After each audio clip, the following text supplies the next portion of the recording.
Bismillahirrahmanirrahim. Assalamualaikum warahmatullahi wabarakatuh. Saya Trisna Diki Pamilda, calon guru penggerak Angkatan 10 dari Kabupaten Purwakarta, akan memaparkan aksi nyata modul 3.3, yaitu tentang pengelolaan program yang berdampak pada murid. Adapun prakarsa perubahan yang sudah saya tentukan yaitu meningkatkan keterampilan dan kesadaran murid akan pentingnya lingkungan melalui program bunga, yaitu bina usaha dengan nutrisi dan gaya alam. Di sini saya mengutip apa yang disampaikan oleh Bapak Nadiem Makarim, yaitu perubahan tidak dapat dimulai dari atas. Semua berawal dan berakhir dari guru. Jangan menunggu aba-aba, jangan menunggu perintah, ambil langkah pertama. Baiklah, nama program yang sudah saya buat yaitu Bunga atau BUNGA. Bina usaha dengan nutrisi dan gaya alam. Selanjutnya, latar belakang program Bunga. Program Bunga, bina usaha dengan nutrisi dan gaya alam di Sekolah Dasar UPTD SDN 1 Cisereh ini dilatar belakangi oleh kebutuhan untuk meningkatkan kesadaran siswa terhadap pentingnya menjaga lingkungan serta memperkenalkan praktik pertanian organik sejak dini.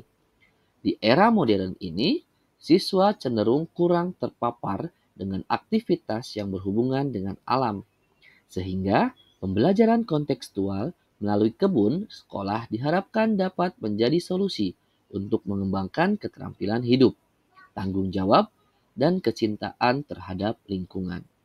Melalui program ini, siswa tidak hanya belajar tentang teori di kelas, tetapi juga terlibat langsung dalam proses bercocok tanam, pembuatan media tanam alami, dan pengelolaan hasil kebun.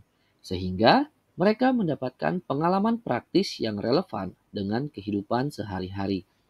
Program ini juga sejalan dengan tujuan pendidikan karakter dan pembelajaran berbasis proyek yang mengintegrasikan nilai-nilai kewirausahaan, kerjasama, dan kepedulian sosial. Selanjutnya, tujuan dari program Bunga ini adalah yang pertama, meningkatkan kesadaran lingkungan sejak dini. Program Bunga bertujuan untuk menanamkan kesadaran akan pentingnya menjaga lingkungan melalui praktik pertanian organik, daur ulang limbah, dan penggunaan sumber daya alam secara bebas. Tujuan yang kedua, pengembangan keterampilan hidup dan kemandirian. Melalui kegiatan bercocok tanam, siswa akan belajar keterampilan praktis seperti pembuatan media tanam, perawatan tanaman, serta teknik pengelolaan tanaman secara organik. Tujuan ketiga, pembelajaran kontekstual yang bermakna. Program ini berfokus pada pembelajaran berbasis proyek, di mana siswa terlibat langsung dalam proses menanam dan merawat tumbuhan, sehingga pengetahuan mereka tentang siklus tanaman, ekosistem, dan nutrisi tanah dapat diimplementasikan secara nyata. Adapun manfaat dari program yang saya buat adalah manfaat yang pertama untuk membangun karakter dan nilai positif. Manfaat kedua, penerapan pembelajaran berbasis proyek. Manfaat ketiga, pengelolaan sumber daya alam secara berkelanjutan. Dan manfaat keempat, pemberdayaan sekolah sebagai pusat pembelajaran hijau. Baiklah, selanjutnya di sini saya akan memaparkan tentang tahapan B pada Bagja, yaitu buat pertanyaan. Pertanyaan yang sudah saya buat adalah apa yang harus saya lakukan untuk meningkatkan keterampilan dan kesadaran murid akan pentingnya lingkungan melalui program Bunga, bina usaha dengan nutrisi dan gaya alam. Adapun daftar tindakan atau penyelidikan yang perlu dilakukan untuk menjawab pertanyaan tersebut adalah yang pertama, mencari informasi di buku atau panduan tatanen di Balai Atikan. Yang kedua, berkonsultasi dengan tim pengembang tatanen di Balai Atikan Kabupaten Purwakarta. Adapun refleksi aksi nyata pada tahapan B tersebut adalah yang pertama peristiwa atau fact perasaan, feeling, pembelajaran, finding, dan penerapan atau future. Kita akan bahas satu persatu. Peristiwa atau fact pada tahap buat pertanyaan. Pada tahapan buat pertanyaan ini, calon guru bergerak berdiskusi dengan kepala sekolah, komite, dan bermusyawarah dengan guru atau rekan sejawat terkait bagaimana kita dapat melatih keterampilan dan kesadaran murid terhadap lingkungan yang dibutuhkan murid melalui program bunga dalam proses pencapaian tujuan baik akademik maupun non-akademik di UPTD SDN 1 Cisere. Selanjutnya, pelaksanaan dialog dan musyawarah ini dilaksanakan agar mengetahui sejauh mana pandangan kepala sekolah, komite, dan guru terkait dengan kegiatan yang akan dilaksanakan, yaitu program bunga yang dapat melatih keterampilan dan kesadaran murid terhadap lingkungan, serta meningkatkan kemampuan belajar mandiri, berinisiatif, kreatif, inovatif, dan bertanggung jawab. Program bunga ini didasarkan pada kekuatan aset yang dimiliki sekolah, yaitu guru di UPTD SDN 1 Cisere sudah mendapatkan pelatihan melalui kegiatan in-house training TDBA.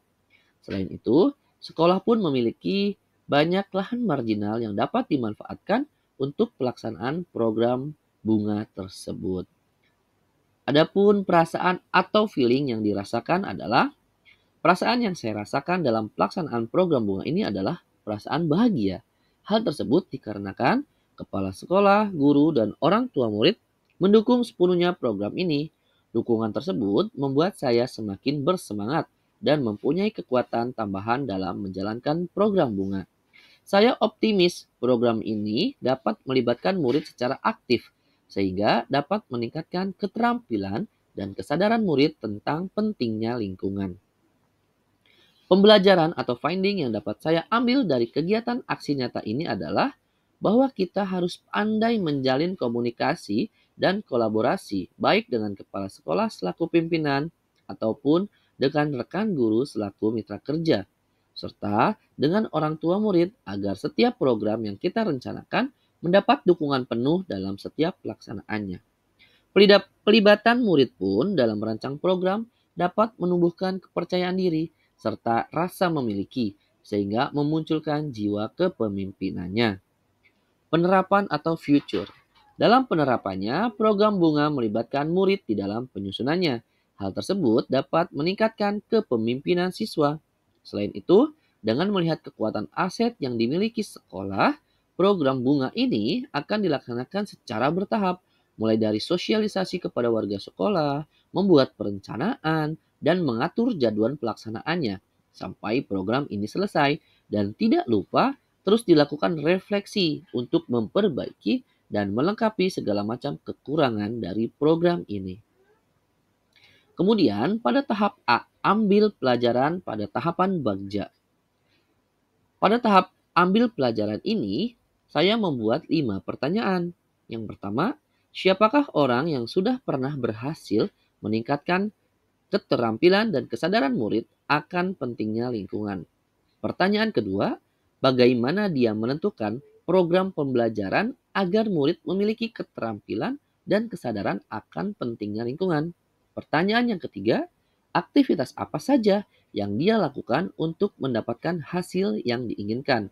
Pertanyaan keempat, situasi apa yang saat ini sudah mendukung usaha untuk meningkatkan keterampilan dan kesadaran akan pentingnya lingkungan? Dan pertanyaan kelima, keterampilan apa yang sudah saya kuasai untuk mendukung program bunga? Adapun tindakan atau penyelidikan yang perlu dilakukan untuk menjawab pertanyaan-pertanyaan tersebut, yang pertama, tentunya kami atau saya harus mencari profil atau tokoh orang terkenal yang sudah pernah berhasil untuk meningkatkan keterampilan dan kesadaran murid akan pentingnya lingkungan. Dan yang kedua, mencari tahu serta mencatat bagaimana dia bisa mengkondisikan dan melaksanakan aktivitas yang dapat mensukseskan program yang dibuatnya. Oke, kemudian selanjutnya adalah refleksi aksi nyata. Sama menggunakan 4F yaitu fact, feeling, finding, and future. Pada peristiwa atau fact, pada tahapan ambil pelajaran, saya menghubungi rekan guru saya yang merupakan tim pengembang tatanen di Balai Atikan di Kabupaten Purwakarta, yaitu Bapak Sucipto, untuk berdiskusi mengenai kegiatan-kegiatan yang dapat dilakukan untuk mensukseskan program bunga di UPTD SDN 1 Cisereh. Kami berdiskusi mengenai tahapan-tahapan yang perlu dilakukan mulai dari perencanaan, pelaksanaan, hingga evaluasi dan administrasi apa saja yang dibutuhkan. Pada tahap peristiwa ini, saya ingin menjelaskan bahwa Bapak Sucipto itu merupakan pemateri yang mengisi in-house training pada tatanen di Balai Atikan di UPTD SDN 1 Cisereh. Jadi, saya sangat meyakini bahwa Bapak Sucipto ini memiliki kompeten atau kemampuan yang dapat membantu saya untuk merencanakan, melaksanakan, dan mengevaluasi serta membuat administrasi yang dibutuhkan dalam program bunga tersebut. Adapun perasaan yang saya rasakan yaitu saya merasa sangat bahagia karena Bapak Sucipto dapat berbagi praktik baik secara detail mengenai tahapan-tahapan yang perlu saya lakukan. Selain itu, pemahaman saya tentang apa yang akan dilakukan pada program bunga tersebut semakin bertambah mantap dan saya semakin optimis dengan keberhasilan program bunga tersebut. Pada pembelajaran atau finding, saya belajar banyak dari Pak Sucipto, mulai dari mempersiapkan alat dan bahan yang dibutuhkan pada program bunga, tahapan-tahapan yang perlu dilakukan mulai dari persiapan alat dan bahan, praktek membuat sekam bakar, praktek membuat media semai, praktek membuat media tanam, penyemaian, merawat tanaman, pembuatan pupuk organik cair, pupuk sintetik bakterial, fotosintetik bakterial, dan yang lainnya. Selain itu, saya diajarkan juga bagaimana caranya melibatkan murid dalam proses pembelajarannya untuk meningkatkan kepemimpinan murid. Dan pada penerapan atau future, penerapan yang sudah saya lakukan pada program ini adalah sebagai berikut. Yang pertama tentunya dimulai dengan berdiskusi dengan kepala sekolah, rekan guru, orang tua murid, dan juga murid. Kita melibatkan semua warga sekolah. Agar apa? Agar saya mendapatkan dukungan penuh dari seluruh warga sekolah. Kemudian, membuat jadwal kegiatan program bunga bersama dengan murid. Agar apa? Agar semua program tersebut terlaksana sesuai dengan jadwalnya. Yang ketiga, melakukan praktek pembuatan sekam bakar yang sudah dilakukan. Kemudian, melakukan praktek penghalusan kotoran hewan, itu pun sudah dilakukan. Yang kelima, membuat media semai dan media tanam. Keenam, pembibitan tanaman sesuai pilihan murid. Ketujuh, perawatan tanaman. Dan terakhir adalah pembuatan pupuk organik lainnya. Oke, selanjutnya adalah dokumentasi aksi nyata yang sudah dilakukan. Pada proses diskusi, di sini saya melakukan berbagai macam bentuk diskusi. Mulai dari diskusi bersama pengawas, kemudian berdiskusi bersama kepala sekolah, berdiskusi bersama dengan rekan guru yang lainnya. Selanjutnya melakukan diskusi dengan pengajar praktik, melakukan diskusi dengan murid. Karena apa? Karena seluruh warga sekolah itu harus dilibatkan dalam proses diskusinya agar saya dapat mendapatkan data yang valid dan akurat tentang program yang akan saya jalankan tersebut. Dan ini adalah dokumentasi proses pembuatan sekam bakar dan kotoran hewan. Pada proses pembuatan sekam bakar, saya ingin bercerita sedikit. Di sini, murid terlihat sangat antusias dan bahagia. Mereka sangat bersemangat ketika diajak melakukan pembakaran sekam mentah menjadi sekam bakar. Pada kegiatan tersebut, dihadiri oleh kepala sekolah dan juga ada penjaga sekolah yang turut membantu dalam proses pembakarannya. Pada foto bagian kanan bawah itu merupakan proses penghalusan kotoran hewan, yaitu kotoran kambing yang dihaluskan dengan cara ditumbuk. Kegiatan ini semua dilakukan oleh murid dan saya hanya mendampingi serta menjadi fasilitator yang memfasilitasi mereka agar kegiatan-kegiatan tersebut dapat berjalan dengan lancar dan sesuai dengan rencana. Saya berharap kegiatan-kegiatan lainnya seperti pembuatan media senai dan media tanam, pembuatan pupuk-pupuk organik cair, fotosintetik bakterial, dan yang lainnya dapat berjalan dengan lancar juga. Itu yang saya harapkan. Baiklah Bapak dan Ibu, Mungkin hanya itu saja yang dapat saya bagikan pada aksi nyata modul 3.3 ini. Semoga apa yang dapat saya sampaikan tersebut dapat menjadi gambaran bagi Bapak dan Ibu guru lainnya. Atau mungkin bisa menjadi sebuah referensi. Atau mungkin setelah menyaksikan video ini Bapak dan Ibu menjadi mendapatkan ide-ide lainnya tentang bagaimana caranya membuat murid-murid kita itu memiliki keterampilan dan juga kesadaran tentang pentingnya lingkungan. Baiklah Bapak dan Ibu, jangan lupa untuk mendoakan juga semoga kegiatan yang akan saya lakukan tersebut selanjutnya yang belum dilakukan dapat berjalan dengan lancar. Baiklah, akhir kata saya mohon maaf atas segala kekurangan, segala kelemahan, segala kesalahan yang sudah saya lakukan pada penyampaian praktek baik atau aksi nyata modul 3.3 ini. Terima kasih. Wabillahi taufiq walhidayah. Wassalamualaikum warahmatullahi wabarakatuh.